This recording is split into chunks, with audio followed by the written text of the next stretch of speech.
So Dickon and I are back with you again for, this is module 3 of this program. And we are still talking about being open to wisdom, obviously. But this time we wanted to talk about the fact of how wisdom is always in operation, but realizing the fact of that and where it lies makes all the difference in the world, or certainly in my own experience, that's definitely what I found to be true. So for me, like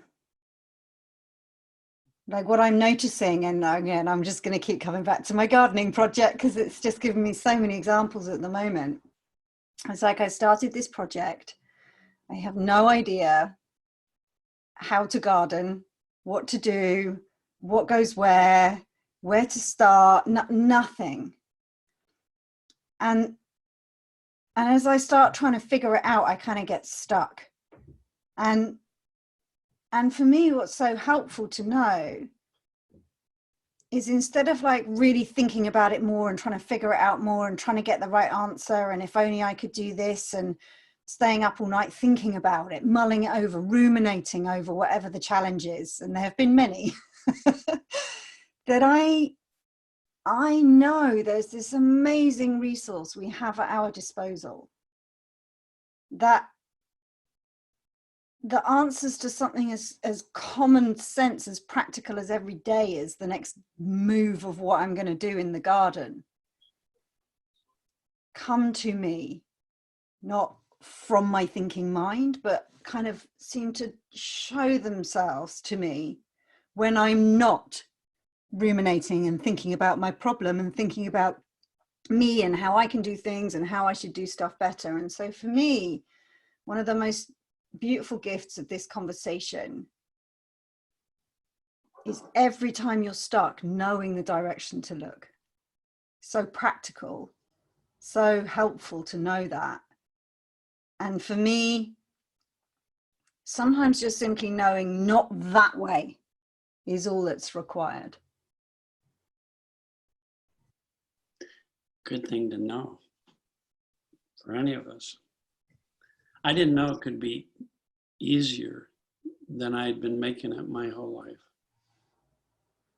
Yeah.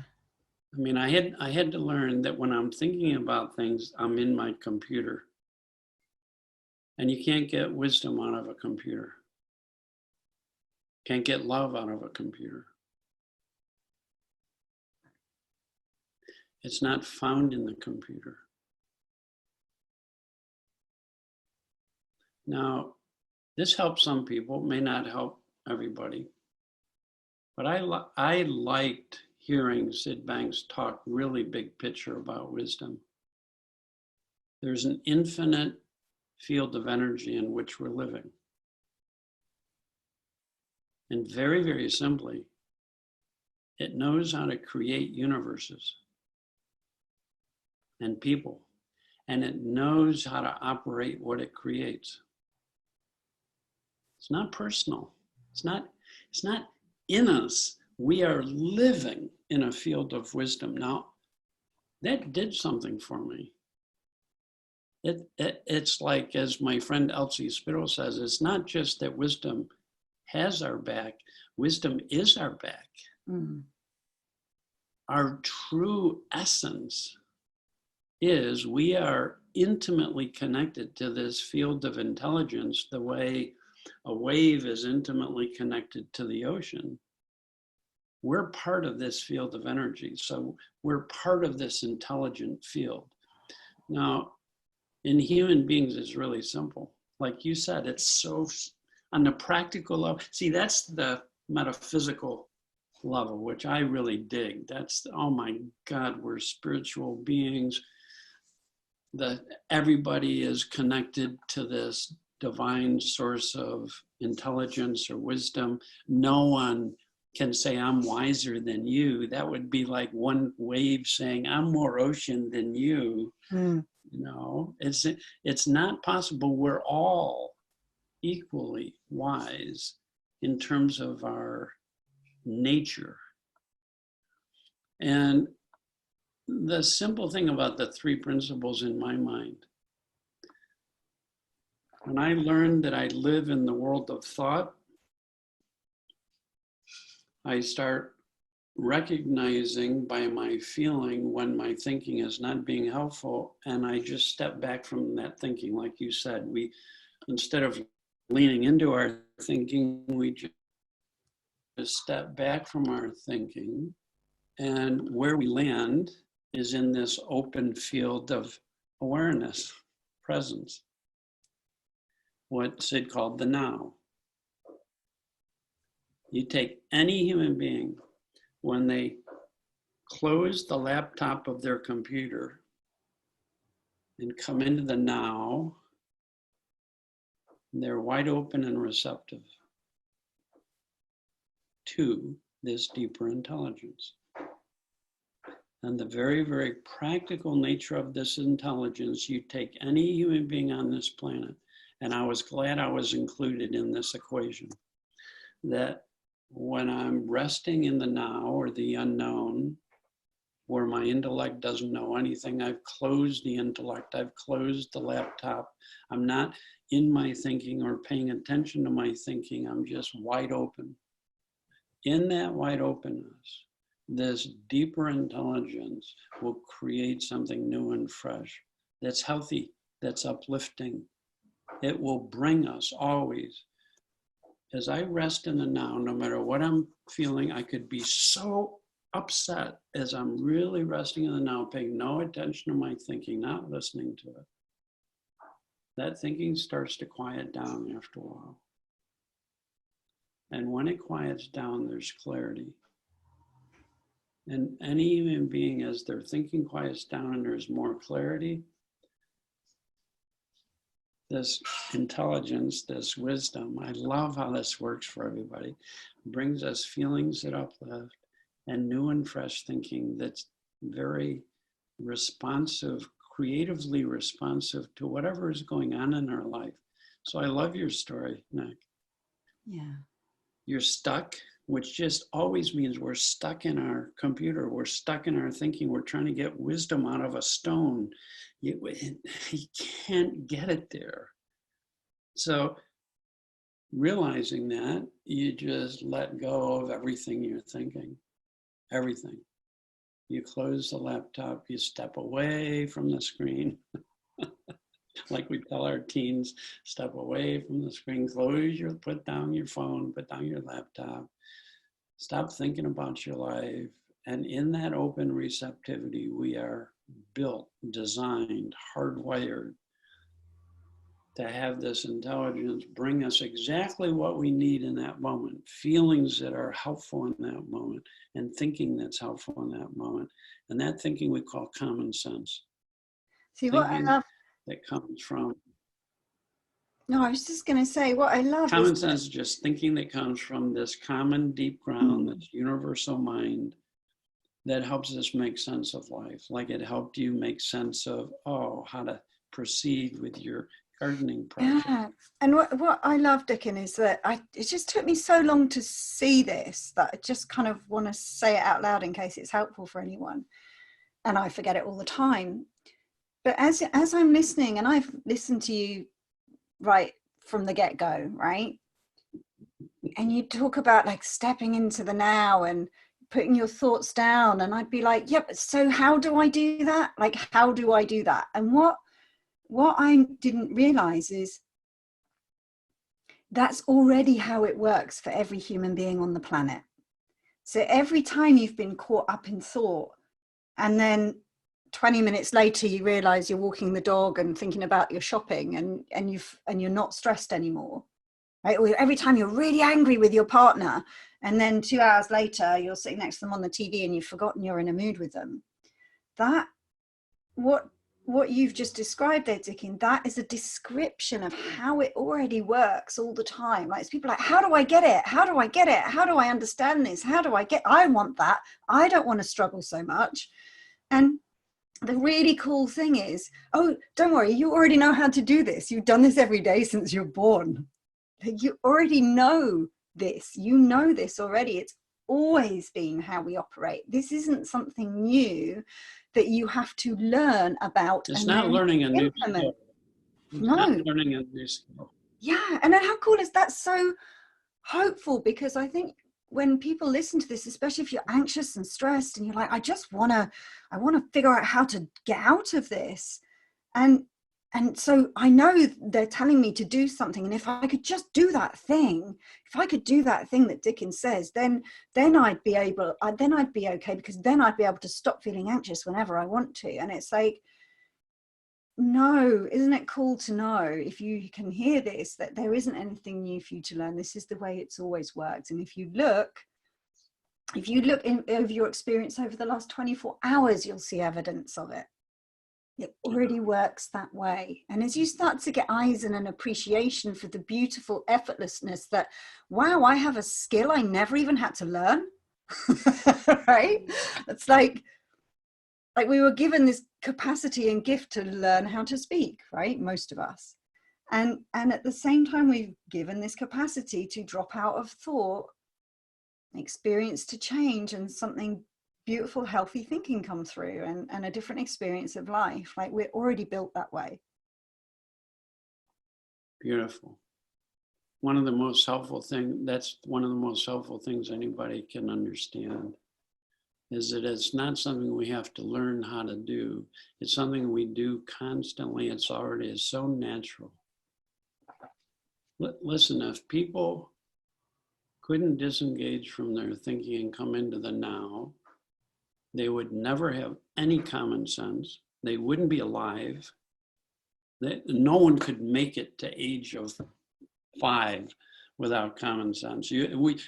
Without common sense, if you were never ever present, you wouldn't be able to walk across a room without bumping into things.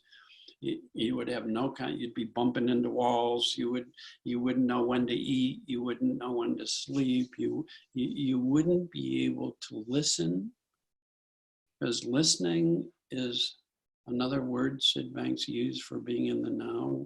You can't think and listen at the same time. I've never met a human being who, if I say, will you listen to me for a second, they don't immediately go, yes.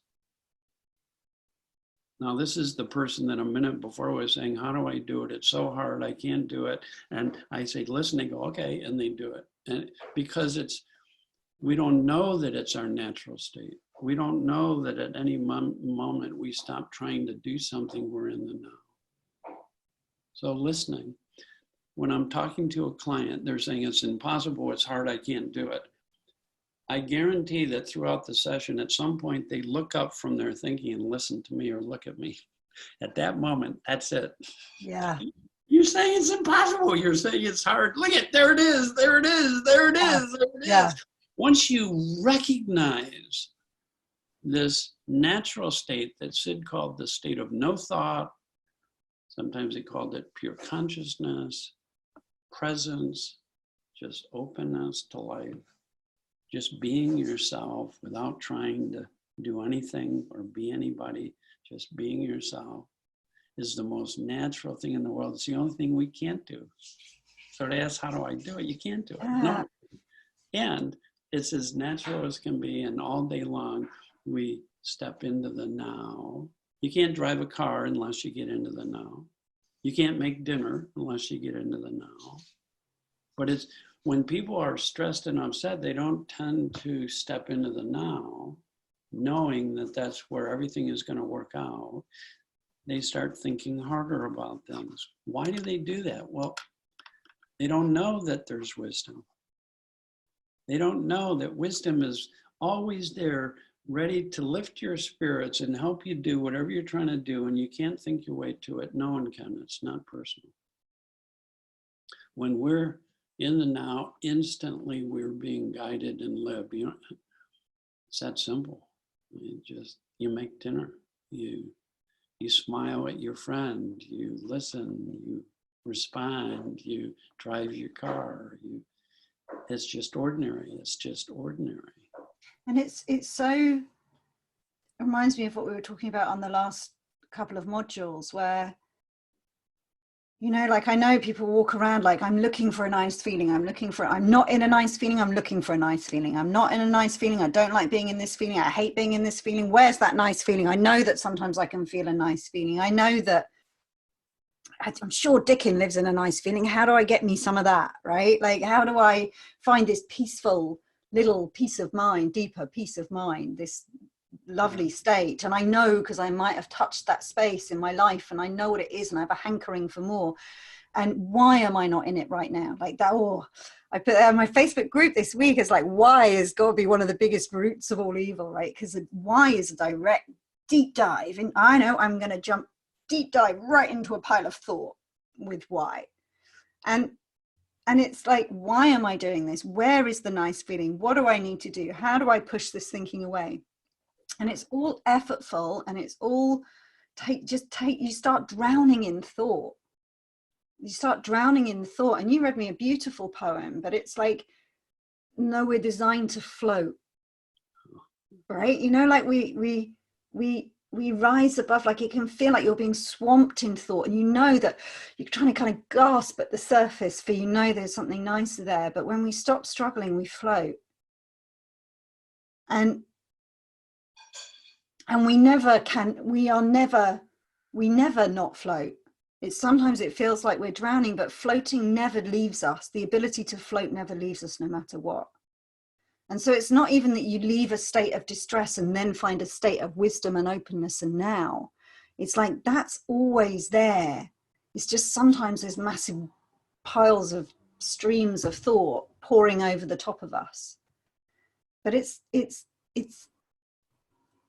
there just in the millisecond we stop struggling and drowning and asking more questions and why. And but is it thought? Is it a feeling? Is it wisdom? Is it not? Is it, how do I get it? How do I see more? Like, how, like, it's always been like this. I'm not learning anything. Like, all of that is more thought, more thought, more thought. And to me, it was so simple when, I'm sure it was you I heard talking about it at some point, but it really landed for me when I heard you say, like, what you're looking for cannot, and you said it actually earlier today, cannot be found in thought. It's not at the end. It's not at the end of the question why, finding the answer.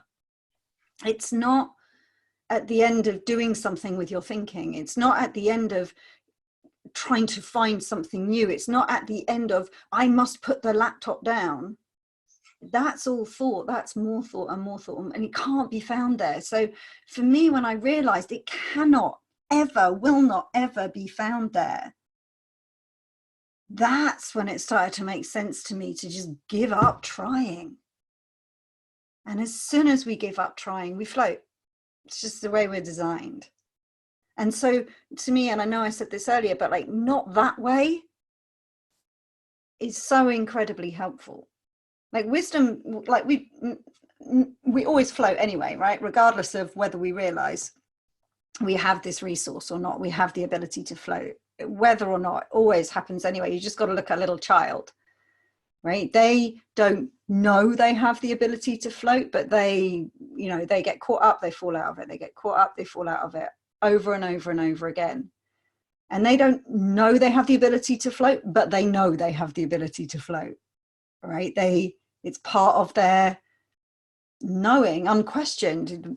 Like, they don't even have to think about it. It's that ingrained in your knowing. And that to me is the invitation, is it's always worked that way, but we start to have an appreciation for the fact that it works that way. And the more we see the evidence of it, and the more we get touched by the awesomeness of it and the beauty of it and the effortlessness of it, like, I think that's freaking awesome that every human being works that way. Like, how lucky are we? And as that realization touches me, it changes my everyday experience of life. Like, it's not like I save it up for the times I feel really crap and then I whip it out of the cupboard and use this technique to spring myself out and into a clear mind. I see it in operation all day, every day. I see it in my kids. I see it in my clients. I see it in myself. I see it in my dog. I see it in just in life everywhere. This something other than thought that is always present. So funny that trying is the only thing intellect can do, because it's trying to gain information that it thinks is going to help it. That's what it's designed to do. And trying is thinking that generates stress. So if we're feeling stress and we're trying to do anything, we're adding more stress to the stress we're already feeling. The intellect only knows it's looking for information to hold on to. That's the kind of learning that's rewarded in school, which is why so many of us try to learn that way. In school, the teacher is the expert, has all the information that you don't have. It imparts the information. You have to write it down and then try and remember it. Whoever remembers the best is the smartest student. Well, when it comes to wisdom, it's the exact opposite. It's not about gaining anything. It's not about learning anything. It's not about trying to figure out and learn something you can remember to do. It's the opposite of that. Instead of gaining, it's all about letting go, surrender, not holding. People who surrender the most are the most spiritual. That's a metaphor, spiritual. But they're the most present, loving, warm, kind, compassionate, creative. My wife, when she goes into her art studio, does not try and remember how to paint. She lets go of everything she's learned and knows. Everything. There is no trying and letting go. And in that letting go, she gets so inspired. The instant we let go, we're in a good feeling. We don't have a clue what a good feeling is. I'll tell you, the instant we're letting go is always a good feeling. Is a feeling of, at any moment, if we let go of everything, physical, psychological, what happens is we empty of everything we know. But the beautiful thing is wisdom fills us with everything we need to know on a different kind of knowing, not of the intellect. Not of the intellect. Just know, you know my story, Nick, and like you, growing up, I was so anxious. I could not talk to girls all through school and all through high school. Not more than a minute or two before I got so anxious, I would just freeze. It wasn't until I met my wife sophomore year in college that I found someone that I could talk to, a woman that I could talk to. And I lived in an enormous amount of insecurity. And then I spent years trying to manage my thinking. This is what the intellect is all about. Managing and gaining and acquiring and storing and remembering. If I can only remember what to do. Well, the beautiful thing about wisdom is it has nothing to do with remembering or information that you've learned already. And it has nothing to do with information you will learn in the future. It's a different kind of intelligence altogether, right? So that then gradually I met Sid Banks and he's talking, I couldn't understand what he was saying because my intellect is trying to gain information that I could remember so that when I go home, I'm going to remember what to do to clear my head and to quiet down. And he's saying over and over again, no one can learn this with their intellect. Your intellect won't help you with this kind of learning. It's not a learning of gaining. It's not a learning of remembering. It's quite the opposite. Literally quite the opposite. If you gain understanding, you begin to see that when you stop trying to use your intellect at any moment, you don't become dumb, you become present. And you don't have to know how to do that because like you have been saying, everybody knows the present moment. We're born into it. We spend years in it. It's our natural state. Every single time we stop trying, we fall into it. We float. We're wide open. We're present. we're driving our car, we're talking to our kids, we're being with our friends, we're just right there. And then we try to gain and remember, gain and remember, gain and remember. And we get more anxious, and then we try even harder and saying, well, other people must have gained and remembered, so I'll go talk to them. They're the experts. They just have to impart to me their knowledge. And we try to remember what they say. And I did that with Sid. I try to remember his words and write them down. Didn't help me. Didn't help me. Right? I go to the library and try to gain information on how to ride a bicycle. I could study and learn and get all kinds of information. Doesn't help me ride the bike. Yeah. And finally, it feels like I'm giving up, because I think if I'm not using my intellect at all, nothing will happen. Well, the opposite is true. Everything happens. We feel better for no reason. The instant we let go, we could be so pissed, so anxious, so upset, so sad. The instant we let go, it's like getting into bed at night. It's just letting go of everything, and it just feels good. It's not the bed, it's the letting go that's feeling good. Whatever we're feeling at this moment is happiness, except when we hold it, try to gain it, try and keep it. In an instant of letting go, that's the feeling Sid was saying, that's what you're looking for. And you'd think, well, I'm still angry. No, but the anger is going, it's an angry, it's an sad, it's an anxiety.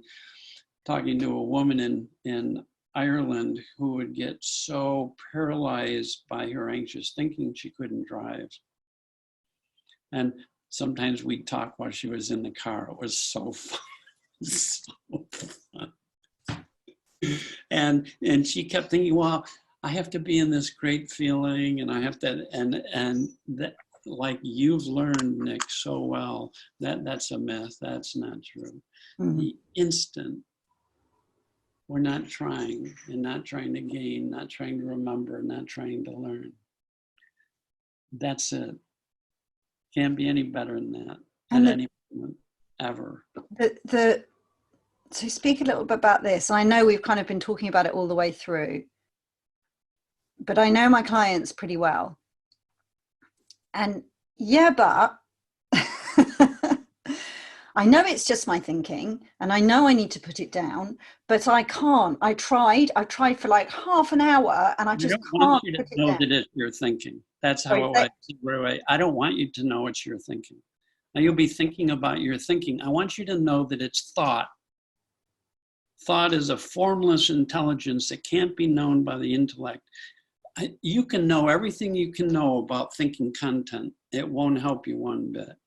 Thought is this universal power that can't be known by the intellect. And when you stop trying to know it, you fall out of your personal thinking, and you fall out of thinking about your thinking, and thinking about your feeling, and thinking about your behavior, and you fall into the state of no thought, which is the thought I want you to get to know. So say that again. Say that again. You made a distinction there between thinking and thought. Thinking is content. Thought is the principle. Thought is the power. Thought is the formless energy that creates our feelings.